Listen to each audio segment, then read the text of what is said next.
Dada pri posebno informacije Direkcija pošta.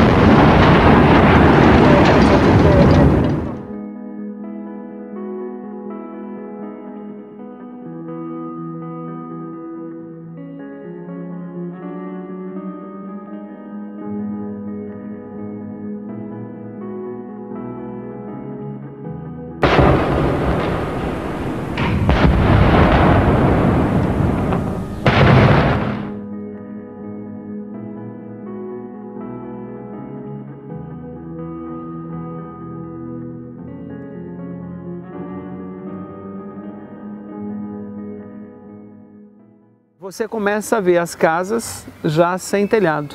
Todas as casas, porque os sérvios tinham uma forma de fazer a guerra muito particular. Porque todas as vezes que eles tomavam uma região, eles colocavam uma bomba dentro da casa e a casa explodia o telhado, para que os bósnios não voltassem mais.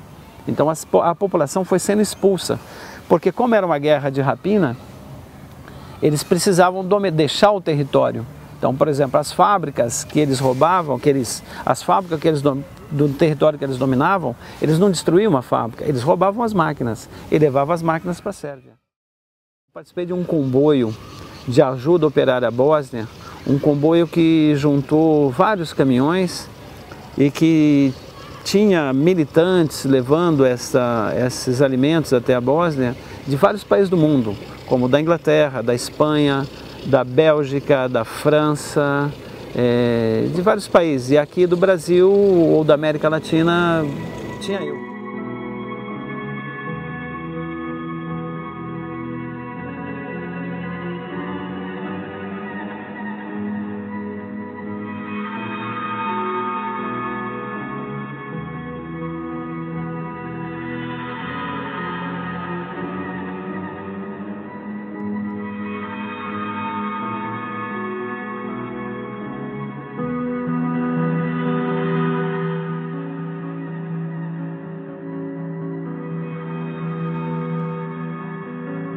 Por quê? Porque Tuzla tinha os sindicatos. A gente levava aos sindicatos de Tuzla, basicamente sindicato mineiros, tinha também o sindicato metalúrgico, mas basicamente sindicato mineiro, porque eram trabalhadores e que estavam resistindo. A Armia, que é o exército bósnio, era um exército popular. Quem compunha a Armia eram trabalhadores das fábricas, ou das minas, que ali tem uma região de muitas minas, estudantes. Nós visitamos, por exemplo, um reitor da universidade e ele era um comandante da Armia. Ele era reitor na universidade, nas horas livres. Nas outras horas ele era um comandante da Armia. E os estudantes estudavam também de uma forma por turno. Uma turma estava na universidade e ficava na universidade para cumprir o ano escolar, e uma turma ia para o fronte, ia estar na guerra. Depois invertia. Uma turma ia para o fronte e outro ficava.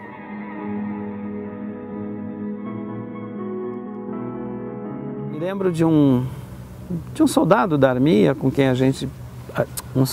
da Armia, que a gente fez uma boa amizade, visitamos ele algumas vezes, ele chamava Mio.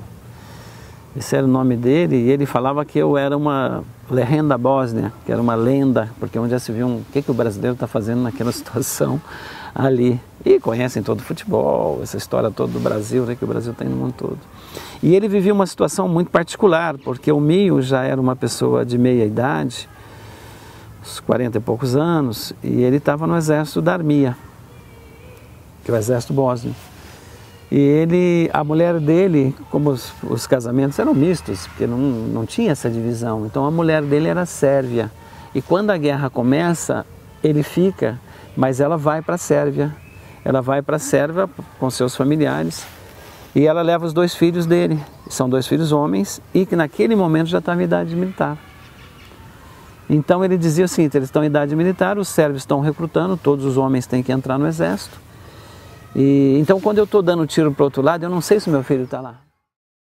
E coisas que te choca muito, por exemplo, existia uma organização chamada, que nós visitamos, que chamava Vivizene, que é vida da mulher, viva a mulher, esse Vivizene, e era muito triste, porque essa é a organização que protegia as mães dos filhos fruto de estupro, porque os sérvios usavam o estupro como arma de guerra e era uma coisa de massa, Então era terrível, é terrível até falar sobre isso, porque essas mães não queriam ver seus filhos, porque eles eram fruto do estupro.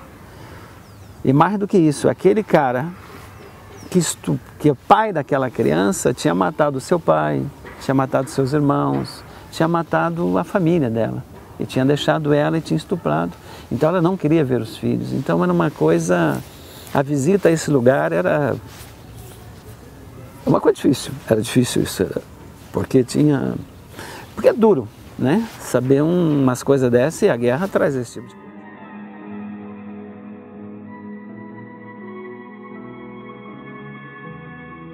Saindo de uma cidade para outra, muitas vezes era por túnel, tinha túnel.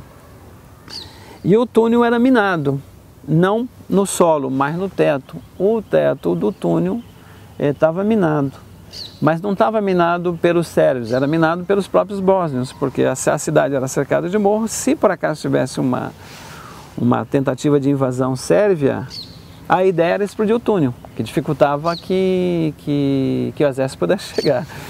E era uma situação bastante interessante, né?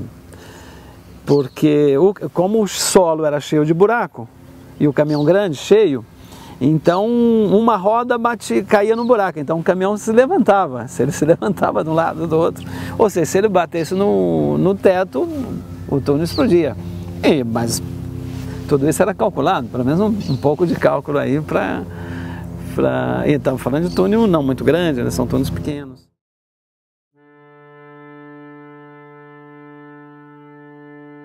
O sentimento mais bonito humano, um dos mais bonitos humanos, é o sentimento da solidariedade, de saber que o outro precisa e que você pode ajudar, porque o outro também um dia vai te ajudar. Então isso enquanto classe, a solidariedade de classe é uma coisa fantástica. Então foi muito bom e foi muito interessante no sentido de abrir uma discussão internacionalista com as organizações com as quais a gente pôde conversar. Você chegou a participar de outras atividades internacionalistas também, né? Para muita gente isso é algo... Porque um dirigente sindical de São José dos Campos, milita no movimento popular, vai até a Bósnia ou vai até o Haiti? Qual que é a importância disso? Inclusive, como é que se liga agora esse momento aí da sua candidatura, das eleições? Qual que é o link disso tudo? Nós estivemos no Haiti, nós fomos levar a nossa solidariedade também ao Haiti, a essa solidariedade política. Isso tem a ver com a eleição, por quê? Porque nós queremos ser isso. Também como deputado nós queremos ajudar e estimular isso, para que os operários, a classe trabalhadora saiba que nós somos internacionalistas e que é preciso ser internacionalista.